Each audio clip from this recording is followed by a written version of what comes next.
ನಮಸ್ಕಾರ. ಸತ್ಯ ಸರಸ್ವತಿ ಅಡುಗೆ ಮನೆಗೆ ಸ್ವಾಗತ. ನಾನು ಭಾರ್ಗವಿ. ಇವತ್ತು ಪಡವಲಕಾಯಿದು ಕೂಟು ಮಾಡ್ತಿದ್ದೀನಿ. ಅದಕ್ಕೆ ಏನೇನು ಬೇಕು ಅಂದರೆ, ಒಂದು ಪಡವಲಕಾಯಿನ ಉದ್ದ ಇರೋದು ಹೆಚ್ಚಿಟ್ಕೊಂಡಿದ್ದೀನಿ. ಇಲ್ಲಿ ಉದ್ದಿನಬೇಳೆ 2.5 ಟೀ ಸ್ಪೂನಲ್ಲಿ ತೊಗೊಂಡಿದ್ದೀನಿ. 1 ಟೀ ಸ್ಪೂನು ಕಡಲೆಬೇಳೆ ತೊಗೊಂಡಿದ್ದೀನಿ. ಸರಿ, ಇಂಗು ತೊಗೊಂಡಿದ್ದೀನಿ. ಅರ್ಧ ಟೀ ಸ್ಪೂನು ಕೊತ್ತಂಬರಿ ಬೀಜ, ಒಂದು ಸ್ವಲ್ಪ ಹುಣಸೆಹಣ್ಣು, ಒಂಚೂರು ಅರಿಶಿನ, 1 ಟೀ ಸ್ಪೂನ್ ಜೀರಿಗೆ, 2 ಟೀ ಸ್ಪೂನು ಮೆಣಸು, ಒಂದು 6 ಮೆಣಸಿನ್ಕಾಯಿ ತೊಗೊಂಡಿದ್ದೀನಿ, ಒಂದು 4-5 ಟೇಬಲ್ ಸ್ಪೂನು ಹಸಿ ಕೊಬ್ಬರಿ ತೊಗೊಂಡಿದ್ದೀನಿ. ಈ ತರಕಾರಿನ ಪಡವಲಕಾಯಿನ ಒಗ್ಗರಣೆಯಲ್ಲಿ ಹಾಕಿ ಬಾಡಿಸ್ಬಿಟ್ಟು ಬೇಯಿಸ್ಕೊತೀನಿ.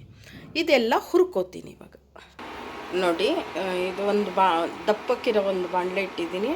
ಅದಕ್ಕೊಂದು ಸ್ವಲ್ಪ ತುಪ್ಪ ಹಾಕಿದ್ದೀನಿ. ಫಸ್ಟು ಮೆಣಸು ಹಾಕ್ತೀನಿ. ಮೆಣಸು ಹಾಕಿ ಹುರ್ಕೋತೀನಿ ಚೆನ್ನಾಗಿ.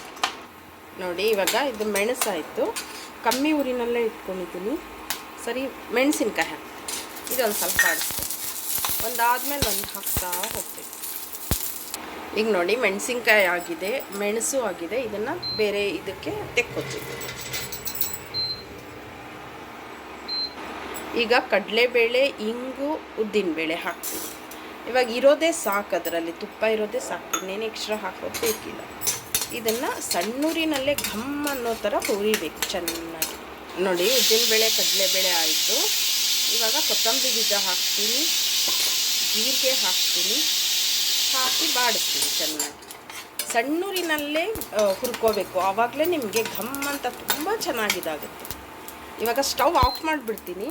ಮಾಡಿಬಿಟ್ಟು ಹುಣಸೆ ಹಣ್ಣು ಹಾಕ್ತೀನಿ, ಮತ್ತು ಒಂಚೂರು ಅರಿಶಿನೂ ಹಾಕ್ತೀನಿ, ಕೊಬ್ಬರಿ ಹಾಕ್ತೀನಿ. ಆ ಬಿಸಿಗೆ ಸಾಕು, ತುಂಬ ಇದು ಚೆನ್ನಾಗಿ ಇದನ್ನು ಬಾಡಿಸ್ಕೊತೀನಿ. ಸ್ಟವ್ ಆಫ್ ಮಾಡಿಬಿಟ್ಟಿದ್ದೀನಿ ನೋಡಿ, ತುಂಬ ಹುರಿಯೋದು ಬೇಕಿಲ್ಲ. ಇವಾಗ ಇದು ತಣ್ಣಗಾಗಕ್ಕೆ ಬಿಡ್ತೀನಿ.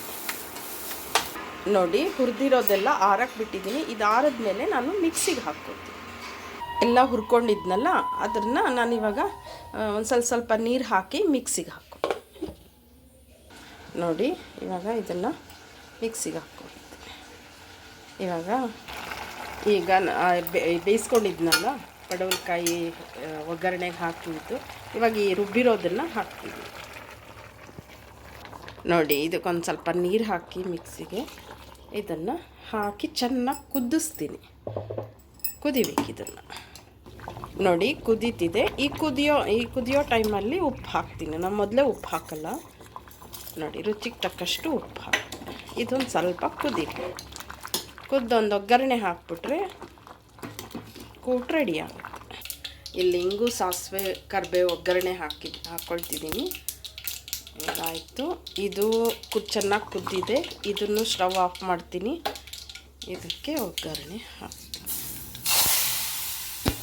ಇವಾಗ ಅದು ತಕ್ಷಣ ಮುಚ್ಚಿಬಿಡ್ಬೇಕು. ನೋಡಿ, ರೆಡಿ ಆಯಿತು ಕೂಟು. ಪಡವಲಕಾಯಿಲ್ ಕೂಟು ತುಂಬ ಫೇಮಸ್ಸು, ತುಂಬ ರುಚಿಯಾಗಿರುತ್ತೆ. ಇವಾಗ ಒಂದು ಬೇರೆ ಪಾತ್ರೆ ತೆಕ್ಕೋತೀನಿ. ನೋಡಿ, ಪಡವಲಕಾಯಿ ಕೂಟು ರೆಡಿ ಆಯಿತು. ತುಂಬ ಚೆನ್ನಾಗಿರುತ್ತೆ. ನೋಡಿ, ಪಡವಲಕಾಯಿ ಕೂಟು ರೆಡಿ ಆಯಿತು. ತುಂಬ ಚೆನ್ನಾಗಿರುತ್ತೆ ಪಡವಲಕಾಯಿದ್ದು. ಅದು ದೊಡ್ಡ ಸೈಜ್ದು ಪಡವಲಕಾಯಿ, ಉದ್ದನೇ ಇರುತ್ತಲ್ಲ ಆ ಪಡವಲಕಾಯಿದ್ದು. ಸರಿ, ಇದು ಈ ಥರ ಒಂದು ಬೇಳೆ ಹಾಕ್ದಿರ ಮಾಡೋದಕ್ಕೆ ಇದನ್ನು ಗೊಡ್ಡು ಕೂಟು ಅಂತ ಕರೀತಾರೆ. ನಿಮ್ಮನೆಯಲ್ಲೂ ಹೀಗೆ ಮಾಡಿಕೊಂಡು ತಿಂದು ನನಗೆ ತಿಳಿಸಿ ಹೇಗೆ ಬಂತು ಅಂತ. ನನ್ನ ಚಾನಲ್ ಸಬ್ಸ್ಕ್ರೈಬ್ ಮಾಡಿ, ಶೇರ್ ಮಾಡಿ, ಸಪೋರ್ಟ್ ಮಾಡಿ. Thank you.